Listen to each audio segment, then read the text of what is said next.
And now we've got one more ingredient which makes this super special, and that is crema.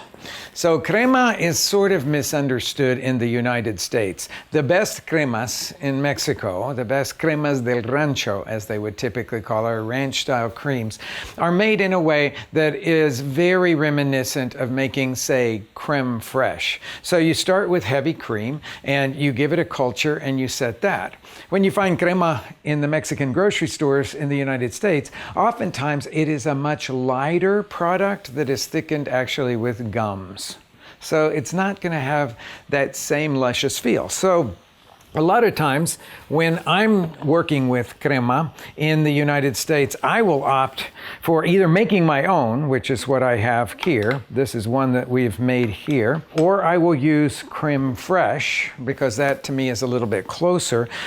And in a pinch, I will go to the Mexican grocery store and buy the crema, which tends to not be as nutty tasting and as complex as what you would make at home. If you want to make your own crema, you only need 2 ingredients: heavy cream and either sour cream or buttermilk. But the sour cream or buttermilk have to have active cultures. First, pour the heavy cream into a small saucepan and warm it just to body temperature. Don't get it too warm or it'll kill the active cultures. Next, add a spoonful of the active culture sour cream or buttermilk and whisk it until it's thoroughly incorporated. Pour the cream mixture into a jar and then put on the lid, but don't tighten it all the way. You want to allow for a little bit of air circulation.